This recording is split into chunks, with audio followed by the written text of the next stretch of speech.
I'm Jeremy Dunham. I'm the Vice President at Psyonix. Awesome. So when did you come on board? I started about 2.5 years ago, right around the middle of 2014. I got a pitch from Dave, our CEO, and man, he really let us know just how great Psyonix was. He was like, come on down, meet the team, and make up your own mind, which is kind of an interesting approach. And I came down here, I immediately fell in love with the team and the location. You can't beat San Diego. And I'm really glad I did. It's probably the best decision I've ever made. All right. How long into the meeting was it before you mentioned soccer and cars? I think the first time that Dave mentioned soccer and cars was probably actually just sort of an afterthought. It was something that because we were working on a game called Nosgoth at the time for Square Enix, which is a free-to-play game. And he just sort of said, oh, and we're also working on Rocket League, which is the sequel to Supersonic Acrobatic Rocket Power Battle Cars. And I remember that game very well because it was one of the early PlayStation Network's games. When I was in media, I was one of the games worth playing. But it was sort of an afterthought. It's like this other thing we're working on. The focus is really elsewhere. And it was kind of funny because the way that it was presented to me was like something down the line, something eventually maybe to work on, and it's now become the biggest game that we've ever worked on and our main focus. And so it's kind of funny that there was a small mention in the beginning and now it completely runs our lives. When you came to work here, was the feeling very much that Psyonix was a developer that was predominantly doing contract work, and then there was these sort of passion projects that they do alongside that? Yeah, when I started at Psyonix, it was definitely a contract for hire type of gig, but they had a real desire to want to go out and do something with their passion projects. We'd done that before with Supersonic Acrobatic Rocket Power Battle Cars, and we owned completely the multiplayer for games like Bulletstorm. But it was something that the team was fully capable of doing and really wanted to do, but because of the economics of video game development and all that, we had to put business first, and we're focused on doing the contract work first. But since that time, it's really changed, and we're happy to say that contract work is a big time thing of the past. You said you remember Battle Cars from your time working in the media. Yeah. Could you remember much about it, or? Oh, I remember Battle Cars very well. Yeah, because in those days it came out in 2008, and that was still in the experimental phase of PlayStation Network. Xbox Live had been around for a while, but it was still only a couple years old. Came out in the end of 2005, and at that time, a lot of the games that were released on the PlayStation Network and Xbox Live were looked at as sort of inferior games that weren't on the same level as the AAA store-bought releases. And whenever something that was pretty interesting, either in concept or just in quality came along, it was easy to take notice because there weren't a lot of those. A lot of the games available then felt like ports of other games that had appeared on maybe mobile or some of the smaller PC titles. So it was definitely memorable. You don't hear about soccer playing or our cars playing soccer that often, so it was very easy to think back and remember how that game arrived. What are the challenges in attempting to market a game that is about soccer playing cars? Wow, there are a lot of challenges whenever you're trying to market a game like this. Any game in particular, you have so much competition. A lot of people think that when you are marketing a game, that the only competition you have to worry about are similar games, but that's just not true. Because there are so many different platforms now that people can use to access games, be they mobile or Steam or any of the consoles, on top of the fact that there are so many more games coming out in this era than there were any other era before it. Right out of the gate, you have a bunch of challenges. You have who's going to see it, how are you going to get it out there, how much, if you don't have a lot of money, how do you get people to understand it without spending anything? And so that was our big challenge for Rocket League, was how are we going to get other people to be aware of this game? When the first game came out, it had a hardcore following, but it didn't take off. And so we had to consider all of these different elements of the audience and how to reach them, and who was the right audience, and were we coming out on the right platform? All these were questions that we had multiple times before release. And it sounds like visibility was the biggest issue for you guys. Yes, visibility was a massive issue, but one of the advantages that we have now is that when the original Battle Cars came in 2008, it was at a time, like I mentioned before, it was at a time when there wasn't a lot of respect for PlayStation Network games or Xbox Live type games. And now gaming is a lot bigger part of the culture. It's more mainstream. You have things like Twitch and YouTube, which at the time were fledgling or didn't exist, are now massive media outlets, independent of publications like GameSpot or IGN. that we can now talk directly to people who might be interested in our game and have other people play our game and they can talk to their fans. So that was an advantage that we had that we didn't have before. Also shortening the title to Rocket League made it a lot easier to talk about and explain and write. You didn't run into any character limits, which is a true thing that the original game had to worry about whenever entering itself on storefronts. So, was there ever one where it didn't fit in? There are, from what I understand, so it was before I started here, but from what I understand, it did come up a few times where we had to slightly shorten it, or they had to make exceptions and do something custom for us. So it was a problem, but one that was easily fixed with by making it Rocket League instead. Yeah. Presumably, with your job in marketing, you were really happy they didn't just put a 2 on the end of it. Yeah, oh yeah. Well, for a while, we had joked that we would have it as a subtitle, so it'd be Rocket League, Supersonic Acrobatic Rocket Power Battle Cars 2, and then maybe something else. And for a while, there was a legitimate debate as to whether or not we should have some kind of inclusion of the original title, but we made the right decision, for sure. Were you in the naming meeting for Rocket League? No, the Rocket League was named right before I started, just a few months, right before they went into a closed alpha. And so I missed it, but I'm glad that they went the direction they went. I think it was the smart move, it was the right move, and my advice, had it gone the other way, as soon as I started, let's change the name. Right, for sure. So can you speak to, I guess, the decision to go with PlayStation Plus? Like, obviously, it seemed like getting people into the servers was a big issue for you guys, but that's obviously, a big impetus for you on launch, but obviously massive risk-reward happening there. Yeah, the reason we went PlayStation Plus was strictly a budget issue. And, well, I shouldn't say strictly, but it was a large factor. It was, number one, is we didn't have any money to spend. Our budget for marketing and PR was practically nothing. And so our big challenge was, how do we get this out to other people? And we had already had some pretty successful closed betas on both on the PC, and we had started to work it on the PlayStation because we had a built-in hardcore audience there from the original game. And so our strategy was, if we don't have the money to market this game, why don't we let Sony market it for us? Because they put in millions of dollars a year in marketing their PlayStation Plus games, and they do it month after month, regardless of what the game is. They really put a highlight on it. It's on the storefront, everywhere you go, they mention it, they have blog posts, media outlets write about it, people have discussion videos on YouTube. So for us, it made a lot of sense to take that game and say, we're willing to eat the short-term benefit of money right now for in exchange for the confidence that we had in the game, that people would still want to come back to it and support it either through DLC or tell their friends and they'd buy the game. So it was and it was a difficult decision though. It wasn't like, this is absolutely 100% what we want to do. It took a lot of discussions, and I still remember all the meetings we had, multiple, all the way up to almost before the game was announced for PlayStation Plus. We were on the fence, but ultimately we had enough confidence in the game, and we also needed some kind of guarantee that the game would at least hit a certain level, and that was the way to do it. And we never looked back. Was there ever a worry that you were sort of reaching the limitation on the amount of PlayStation users that were going to want this game? Like, if it's free for a month, like a month is a long time in video game like marketing. Like having every day new people are figuring out about it. Was there ever a worry that by the time the month is up, then you'll have all these people, maybe it would have benefited you for a week, but after a week everyone knows about the game. So it's like it keeps going and it's still free. Was that ever a concern? We did have a worry that maybe we'd hit that ceiling right off the bat, especially since we ended up being the most downloaded PlayStation Plus game ever. I mean, when you have that kind of performance, you're like, now who's left? But we've sold nearly 2 million copies on PlayStation after that promotion. So we obviously we didn't hit that ceiling. And the only thing is, when you run into a situation like that, you can't overanalyze what the negatives are, because what happens is you can always find a reason not to do something.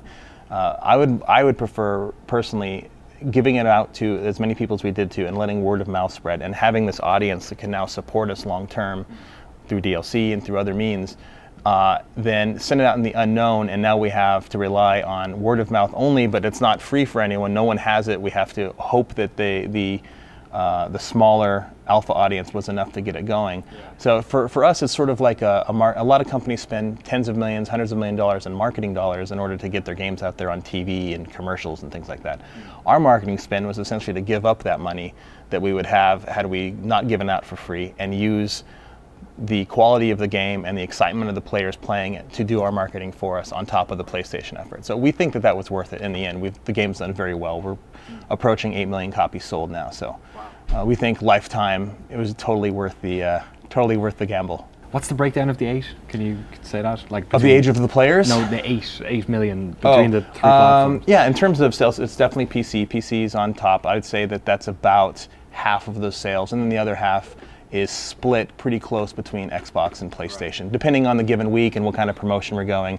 But PC has been our most dedicated audience in terms of the hardcore set, how many hours the average PC player spends versus the console guys, how much they spend on DLC versus the console guys. Yeah, so it's been a much harder core audience there, but the fact that our console and PC audience is practically split down the middle is also really great for both audiences, because that's an entire other pool of equal size now that's feeding the other one for games. So for us, it's win-win-win. It sounds quite unique as well to have that much of an even split between those two. You know, probably says a lot about where games are in 2016, maybe.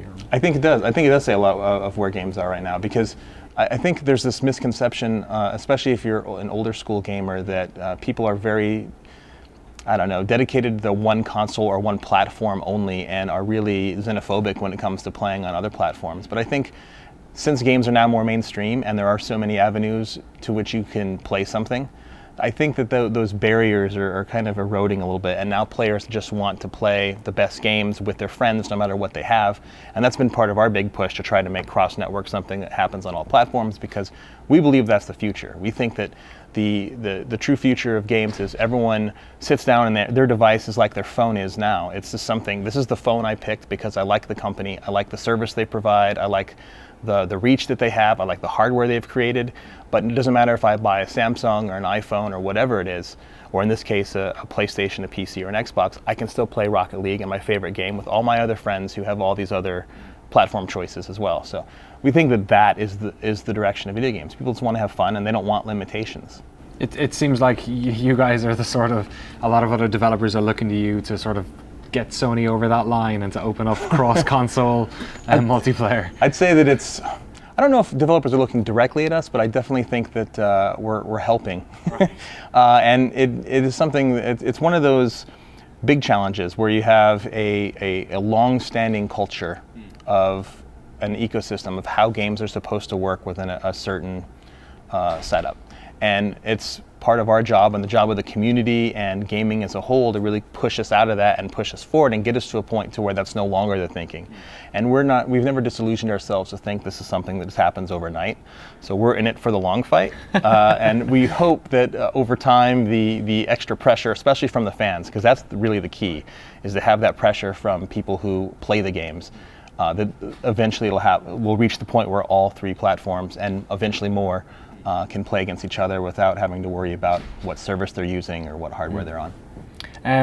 What were your sort of projections for revenue for Rocket League? Was this you were hoping it would make its money back, maybe make some more, and you keep doing more contract work? Like, where were you thinking this was going to land? Well, we had a couple of scenarios depending on the success of the game. We did have some scenarios where we would go immediately into contract work and work on something else, or we'd work on a couple of smaller projects and continue to support Rocket League through DLC over about 2 years was roughly the original plan. Then we had plans where Rocket League did much better and we could focus on one larger project on the side, something else that we wanted to do. But our projections were at most maybe 500,000 to 1 million units sold, depending on the success of PlayStation Plus and how well that took off. And that was also, interestingly, that's what PlayStation also expected when we were doing, because one of the services they offer to their parties is the analysis of the game. This is how we think it's going to do, this is the sort of players we think we're going to bring in, and they offer that to their third party, especially the independent guys, to help give you advice and what they think. So everyone was sort of expecting somewhere between that 500,000 to 1 million mark, and to us that would have been massively successful. The game only cost $2 million, actually under, to develop. But the fact that we hit our projections in the first week and then some, despite giving out the game for free, was both a pleasant surprise and a lot of work to keep up with that kind of demand. But once we established that this was a game that had a much broader appeal than we had hoped, then our focus changed entirely to, okay, we have this really successful game. How do we support it now? What does the community want? How do we keep it going? And now we're always trying to outdo ourselves in each release, and we set our numbers even higher, that we want to reach levels that no one, including us, ever thought we could get every time that we release something new. And so far we've actually been to do it. We've outperformed all of our projections for all of our releases on Xbox, on PlayStation, on PC. Every single piece of DLC we've released, all of them are higher than we expected. So that says that either the game is really successful, more successful than we planned, and people are still hungry for it, or I'm terrible at figuring out how many sales we're going to make. But either way, the company works out in a beneficial manner for them. It works out for us. So whatever the answer is, I'm glad that's the way we're going. I would love to know the numbers of how many people got this on PlayStation Plus. Something tells me that's not something you guys, Sony will probably let you talk about. Yeah, we'd love to actually share every number we have. We're a pretty open company, and in terms of what we've done, but there are certain contractual obligations that we have, where there are certain numbers we can't disclose, and one of those is the number of PlayStation Plus users that we have. However, we have been very vocal about how many players we have. So, and I've let you know how many copies you've sold. So maybe some math you can sort of figure it out. How many players do you have? We have now almost 22 million players. So it's done very well, and that counts individual players and split screen. It doesn't differentiate between owners necessarily. It's just how many people have played Rocket League. Excellent. Do you find a lot of, I guess, when you're looking at the various DLCs and whatnot, which is the one which has performed the greatest? The best performing DLC is Supersonic Fury, by far, our first one. We think that this, for a lot of reasons, it has two of the coolest cars. Dominus and Takumi are used a lot by quite a few folks. It was also only released less than a month after our game came out, so in terms of newness and hunger for the game, for a lot of people, even the folks that haven't been with us long term, there was something new for them to go out and get, and we think that helped. And also it has the benefit of just being the first one and the age and the accumulation of units. But it's even if you put that to the side, it's still been really successful. I think the install base on that is, what was it the last time I checked? Well over 26% on that one. So 1 out of every 4 Rocket League owners has that game or has that DLC, which is very impressive for us. We didn't expect the number to be that high. And it was also really inspirational for us because it showed us that people want more DLC, and that sort of then inspired us to try other things. We've tried individual DLCs like licensed cars and other packs with different themes, like our Aquadome stuff that we released just a few weeks ago, and before that over the summer, Neo Tokyo. So we like to experiment, and every time we release something and the players react to the way they do, it informs us better on how to make even more DLC in the future. So for us at this point, it's all just trying to give the community things they ask for, and we're going to give it to them as long as we can. Like, you work on the marketing side, and it must be so difficult to try and infer this, but like anecdotally I hear, and I was certainly one of these individuals, you hear a lot of people went for their first DLC as well because they felt like they just wanted to throw some cash in the tip jar. Like, people who played 20 hours of this game and gotten it for free and just thought, yeah, like, there you go. Just from your perspective, do you think a lot of people did that? Like, there was just this like appreciation that people had for Psyonix? Well, I don't know for sure that if a lot of people bought the DLC strictly out of an appreciation for Psyonix, but a lot of people have told us that, which is really flattering. The fact that if as many people who have told us that is an accurate number, and we can extrapolate from that in terms of sales we've had for the DLC, then to us it's like the ultimate compliment, because it's rare in video games where you can make something consistently over now 16, this is month 16 that we're in for Rocket League, and people are still supporting you and willing to go with you on new game modes and new DLC and see where you'll take them. And the fact that they keep coming back and saying, we just want to support Psyonix, I mean, it's the ultimate compliment, especially having worked in both the games media and on other games before this. I've seen the other side where you have people that aren't satisfied with what you're putting out, and they wish you in another direction. So the fact that we're making stuff that people are excited about and they want to help us no matter what it is, even something they wouldn't normally buy, to us is the ultimate compliment, and we don't want to lose that. So that every time we make something new, we're like, okay, we think this is what you guys want, but you tell us, and if it's not, we'll make the thing you do want us to make. And that's our whole approach. It's a completely community-driven game. No matter what our idea is, we sit down, we talk about whether or not the community wants it, or if it's something they've asked for, if it solves a problem they've asked us to solve. And that's our approach to everything we make. Did you say month 16? Month 16. Did you think you'd be working on this 16 months later? Did you think that people would still be hungry for more content? We did think we'd be working on it 16 months later because we thought that originally our plan was about a 2-year support cycle. Okay. But we didn't think we'd be working on the game at this level. I mean, right now, so to put it in perspective, we've had more unique players in the last 6 months than we did the first 6 months. Right. And in the second 6 months, we had more unique players than we did the first 6 months. So every 6 months, we've grown over the previous. And so the game numbers in terms of active players is going up and not down, which is usually not indicative of any game. You have some of the massive performers out there, games like Call of Duty, and those games just can maintain large user bases over a long amount of time. But for us, the fact that we're still going, and we're going bigger than we have when we started, is both a compliment to us and also scary, because now we have to meet that bar or exceed it every time we release anything. But if anyone's up to the challenge, it's the guys we have here. They're really passionate about the game. They hop in streams. They're on Reddit like crazy. Everyone pays attention to the community, so we just want to make them happy. Yeah. Presumably Rocket League is going to be a game, I mean, if 2-year support cycle was what you were considering before all the success, then I imagine that's probably been extended. Yeah, now the minimum amount of time that we're going to support the game isn't even something we've written down. We haven't said we're going to stop in 2017 or 2018 or 2090. We haven't said that at all, because it's really more about evaluating what the community wants. And we think that that's the better approach anyway, rather than creating a hard date. The players have shown they want to come back and play. We're getting new players every month. People are buying our DLC in large numbers. So for us, there's no reason to quit. If people want the game, we're going to keep giving it to them. It's funny because, for the longest time, whenever we did videos like this, it was preview coverage, or it was very much around the time of a launch. And in a way, when you're talking about a game a year after it's come out, or 16 months, then it seems like a sort of a retrospective. Yeah. But the way I've been talking to people about Rocket League since I came here today, now it kind of feels like when people watch this video in 5 years' time, they might still be playing Rocket League. And which seemed like a ridiculous concept in my head, just because I guess you put games in boxes, like you put everything in boxes beforehand. But is that the feeling here as well, that this is it's like Madden, it's like FIFA, it's like Call of Duty, it's something that is just inherently fun, and that as long as you guys nurture it, that it'll keep being successful? Well, that's what we hope. We really want it to be successful, and like you mentioned, like FIFA and Madden, unlike those games, we don't have rosters that change every year, because you are the player, and it's more important for us to focus on things like new game modes, fixing things that show up that turn out to be inconveniences for the community, and finding new ways to keep them interested beyond what they've already had.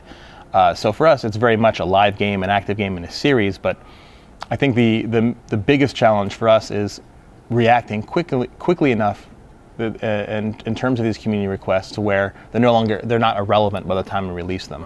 And that's been why Psyonix is now busier than we've ever been, ever in the history of the company, working all the time on new stuff, because we want to react quickly. We want to give people what they want as fast as possible, and then move on to the next thing that they also want. And so for us, we think that it does have that possibility, especially since there are still other regions we haven't explored. Right. There are other platforms we're not released on. So there are a lot of things that we can do with the game that could make the game even bigger. And just the direction we take is what we're doing right now, is we're figuring out, okay, we're going to do this first, followed by these other two things, and then figure it out from there. And that's actually both fun, and it's sort of like the original PlayStation conundrum, our PlayStation Plus conundrum, where is it a gamble worth taking? But based on everything we've seen so far, absolutely. The sort of in-game monetization that you went for relatively recently, I guess it is, as we're recording this. What was the impetus behind that? Obviously, customization was a really important part of the game. Unlocks at the start, that was big drive for everyone, was trying to unlock the thing. What was the impetus behind putting that into the game? So the main reason that we've added additional transactions to the game, and our crates and keys system in particular is the one, and we get that question a lot, is what is the reason that you added this? And there are a couple of reasons. There's one, believe it or not, a lot of people are asking us to do something like this, because other games that have been successful in the past, like Team Fortress 2 or Counter-Strike, they've had similar systems, and some people have liked certain elements and other people have liked them a little less. But the whole point of it is they wanted new ways to not only support the game, but also to get things that they might not otherwise be able to get. People like exclusivity. They like having things other people don't have. And we also wanted to find a way internally how to support our esports initiative, because esports is, we think, the future of the game. It's true competition, expanding on that. More than half of our audience plays competitively in the playlists. So that tells us that we have a very hungry, very active player base. And so our goal was, how do we find a way to account for increasing the amount of money that we can put into esports and increasing the amount of events that we have also. And then at the same time, creating new ways for players to find and have items that might not be in the regular realm of unlocks. And for us, it seemed that the easy answer and that the obvious answer was to have a crates and key system, because it doesn't hurt anybody. You can turn it on and off if you don't want to use it. So if you're someone who's against that kind of a system, don't have to worry about it. It's completely cosmetic. We don't sell any advantages, or there's nothing better that you can get there outside of your personal opinion of what's better visually compared to the other things. And it was just another way for us to really give the players a choice. And that's why we still have premium DLC as well, right? So if you don't want any of that stuff and you want to get something that's just the traditional DLC model, we offer that too. But just like our crate items, those are also cosmetic only. We don't ever want to sell advantage. We don't want to sell maps. So for us, it was a good way to account for our ongoing server costs, to grow our esports, both presence and prize pools. As you can see for RLCS Season 2, prize pool is much larger than it was for Season 1. And it also gives us the ability now to kind of do things we might not have traditionally done in the regular game, because they were a lot of work to get something done. But now if that's being subsidized, right, by being able to create these items, and now we can create more interesting, unique items without impacting the main game, we can do that. And so there are a lot of reasons to do it. And but I mean, it all comes down to the number one reason we do anything, and that's the community was asking for it. Maybe not directly in all cases, but they were asking for a way to support us in this way. They wanted us to create esports. Prize pools were much bigger. We wanted to do all sorts of things along those lines, and this allowed us to do that. Presumably, if you've got whatever 22 million people playing, or like how many active users at any one time, there must be significant cost to keeping that operating, I'd imagine. Yeah, the server costs are very high. I don't know if I should say exactly how much they are, but they're very expensive. They are definitely in the 7 figures. And that's because we have an active player base of over 5 million players a month. And we expect that to continue to grow. It's been growing, and but that's okay. That's even though the game is only $20 and some people have been playing it for 16 months. That's not their problem. The only thing they need to worry about is hopping into the game and enjoying it and supporting us when they want to. And if they don't want to, they already have supported us by playing our game. So our perspective is that that's one of the things that we have agreed to take on from the very beginning, and it's worth it. I mean, in terms of all of the players that we have who keep finding new experiences to enjoy the game, and seeing all the YouTube videos, the Twitch videos, and all the players that have come out, or even players who've discovered Rocket League for the first time, it's awesome. And so for us, it's an expense, but it's one that's well worth it.